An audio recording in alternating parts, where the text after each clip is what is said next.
प्रस्तुत है the Lucknow post से समाचार वॉइस। ऑक्सफैम इंटरनेशनल द्वारा सोमवार को जारी एक रिपोर्ट के अनुसार कोरोना वायरस महामारी के दौरान 10 सबसे अमीर लोगों की संपत्ति दोगुनी हो गई है, जिससे हर दिन कम से कम 21,300 लोगों की मौत हो जाती है। इस रिपोर्ट में चेतावनी दी गई है कि कोरोना वायरस वैक्सीन डिवाइड दुनिया भर में जीवन और सुपरचार्जिंग असमानताओं की कीमत चुका रहा है।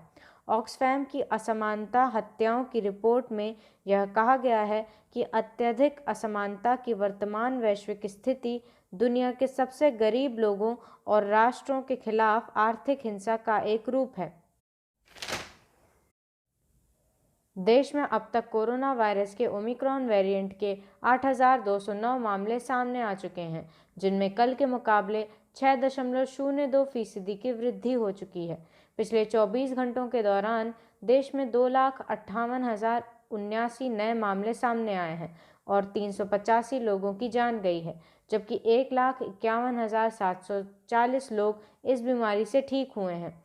इनमें से सबसे अधिक मामले 41,327 महाराष्ट्र में पाए गए हैं। वहीं कर्नाटक में 34,047, तमिलनाडु में 23,975 और दिल्ली में 18,286 मामले सामने आए।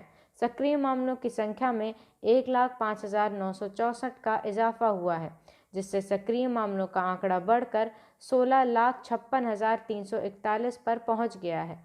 दैनिक सकारात्मकता दर बढ़कर 19.65% हो गई है। राष्ट्रीय बाल अधिकार संरक्षण आयोग (NCPCR) ने सुप्रीम कोर्ट को सूचित किया है कि 1 अप्रैल 2020 से 11 जनवरी 2022 तक 1,47,492 बच्चों ने कोरोना या अन्य कारणों से अपने माता या पिता या दोनों को खो दिया है।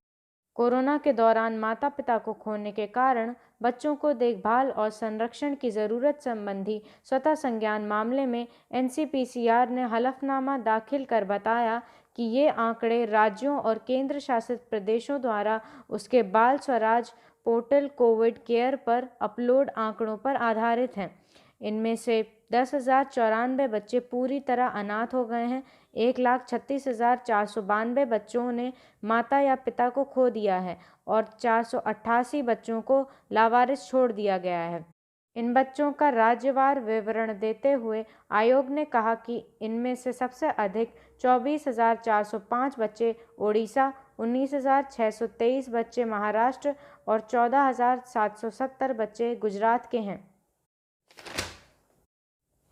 राजस्थान के अलवर में मूक बधिर नाबालिग से सामूहिक दुष्कर्म मामले में मुख्यमंत्री अशोक गहलोत ने वरिष्ठ अधिकारियों के साथ बैठक के बाद इस मामले की जांच CBI को सौंपने पर सहमति जताई। इससे पहले उन्होंने कहा था कि यदि पीड़िता के परिजन किसी विशिष्ट अधिकारी, क्राइम ब्रांच, SOG अथवा CBI से जांच कराना चाहेंगे तो सरकार तैयार है।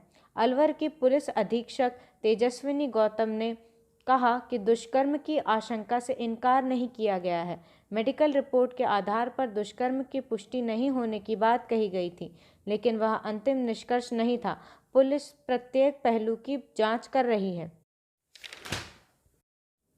उत्तर प्रदेश राज्य सरकार की उच्च स्तरीय बैठक में अधिकारियों को निर्देश दिया गया है कि सभी स्कूल, कॉलेज, तकनीकी शिक्षण संस्थानों को 23 जनवरी तक बंद कर दिया जाए और निगरानी समितियों से डोर टू डोर सर्वे कराने और 100% टीकाकरण पर जोर दिया।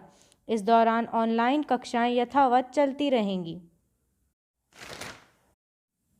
इलाहाबाद हाई कोर्ट के मुख्य न्यायाधीश न्यायमूर्ति राजेश बिंदल ने सभी सुपरवाइजिंग अधिकारियों को निर्देश दिया है कि एक दिन के अंतराल पर 50% स्टाफ से इस तरह काम लें कि किसी सीट का कार्य न रुकने पाए।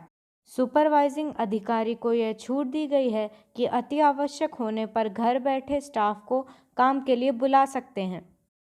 नमस्कार, शुभ रात्रि।